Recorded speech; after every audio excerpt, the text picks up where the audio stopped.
Okay, so this video is going to teach you everything that I know about lead quality improvement and basically how to get the best quality leads that you can do. And in my opinion, it comes down to 4 actionable steps that work for literally any niche. And this is basically a crash course on how you can fix your lead quality immediately. And these are real things you can do. I'm not going to give you generic things that don't make any sense or are arbitrary. These are real things you can do right now. So the 4 things are collection method, questions, copy on your landing page and in your ads, and then your follow-up and nurture. These things are the only levers that you can pull, in my opinion, to actually improve your lead quality. So I'm just going to jump straight into it. So collection method. So this is the quality hierarchy that you have of basically what you can do to improve your leads. So number 1 being the lowest quality is lead form. Number 2 is your lead magnet. So this is stuff where you're collecting stuff from newsletters, offering, giveaways and stuff in exchange for emails. A landing page form, which is just a normal form where you're filling out questions and you maybe have some conditional exclusions based on how people answer. And then we have book a call pages, which are literally the number 1 type of quality lead. If someone books in a call without you even having to do anything on the first time, then that's going to be your highest quality lead. So the more friction that you have, basically the better your leads will be in your collection method. So what I would encourage you to do is, if you're using a lead form or a lead magnet to get most of your leads coming in and you're finding that you don't have the resources to be able to contact the leads, and even the ones that you do contact, not enough of them are converting into an appointment, then you need to move up to either a landing page form where you're asking people to fill out information about their business, or just straight up asking them to book in a call directly. If your leads suck, you basically just have to increase what you're asking them to do on the front end, and that's going to make a big bump in your leads. The problem with doing this on the collection method is you really haven't provided any value to any of your leads at this point. So a lot of people will not fill out a full form or a survey or not book a call purely because they don't know anything about you yet. So that's why lead magnets and lead forms can be better if you have the resources to be able to nurture these leads. So if you're still struggling though, move from lead forms to a landing page or book a call page instead. That's going to massively improve your lead quality, and it's going to increase your lead cost, but who cares if you're reducing your appointment cost. The next one is the questions that you are asking on your collection method. So number of questions plus the quality of questions equals what your lead quality is. So the more questions you ask, the more friction that you're adding to your form, and you're going to improve the seriousness of your applications through that. However, asking pointless, unrelated, sort of just wasted questions is not what I would do. So the questions that you want to be asking are questions that prospects who you want, your ideal customer, will know the answer to immediately.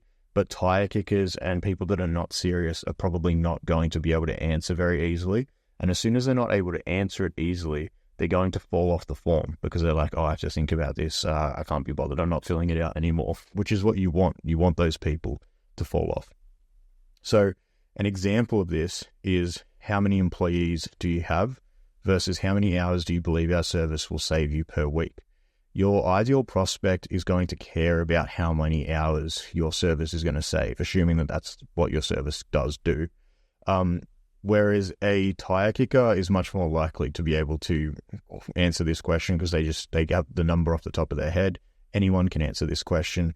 However, this actually asks you to think a little bit about the value that you're providing in the service rather than just asking them for a fact about their business, like how many employees they have.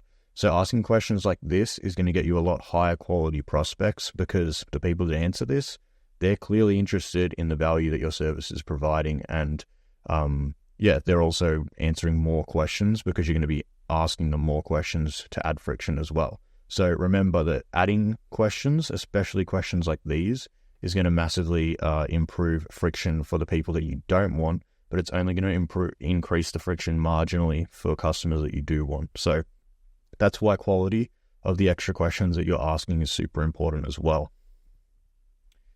Okay, number 3, copy and landing page, copy on landing pages and ads. So this includes the copy, primary text, headlines in your ads, as well as what's actually in the ad itself. So if it's a video or a photo, the text that is displayed as well, or what's being said.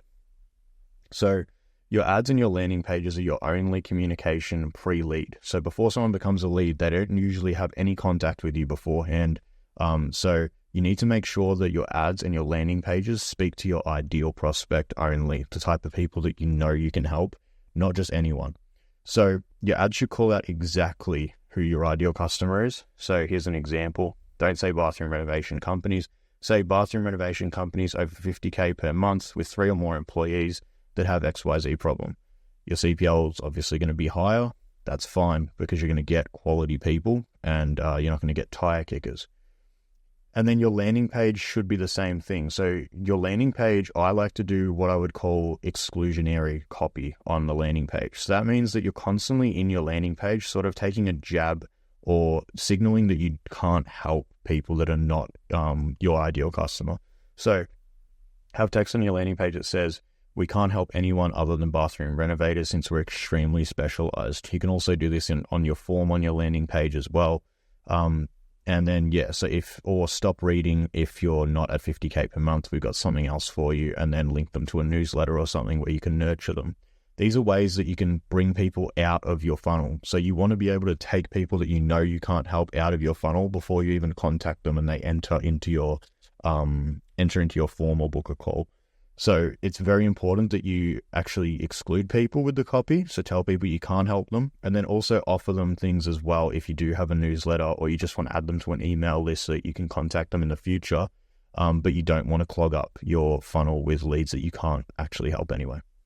So working around your copy, if your lead cost is high right now, think of changing the copy in your ads and your landing pages, because if you have very clickbaity style ads and they're kind of just attracting anyone that will click on them, then you are going to get dog shit lead quality because the traffic is already shit before it gets to the page.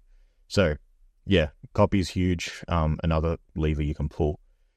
And then lastly, follow up and nurture. So first thing you need to understand is people are super rude. They will not show up to your calls if you do not do these. So text them 3 times, 24 hours before, 4 hours before, and 30 minutes before the call.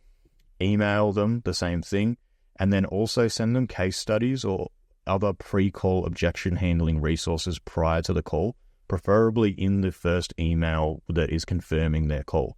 So when they're getting their call confirmation, they're also getting a link to your case studies, or they're getting a big block of text that is explaining what you do and giving you a very well-written, basically like case study in text as well. You need something like that because if the people do not believe that your case studies are real, they're not going to show up to the call anyway. And then also you need to make it easy for them to join with a calendar link and a meeting link with no password. If you do not do these 4 things, they will not show up to your call. It doesn't matter how high intent they are, they will not show up. And if you think this is rude, I can assure you it's much more rude when they don't show up to the call because they've completely forgotten about you and you're trying to contact them and they're completely wasting your time. I'd ask you, and I'd finish off this video by asking, can you remember the YouTube video you watched 5 videos ago? Probably not. So you need to remember that people are going to forget about you almost as fast as they've filled out the form. So by doing things like this, you're going to prevent anything bad happening, like people completely forgetting about you, no showing to calls and all that sort of stuff. So this, in my opinion, is the bare minimum to improving your lead quality through follow-up and nurturing. But yeah, that's about it. If you want me to run your ads or make ads for you, you can DM me on Instagram. And yeah, I hope you got something out of this video, and I hope you can use some of these tips to improve your lead quality. So thanks for watching.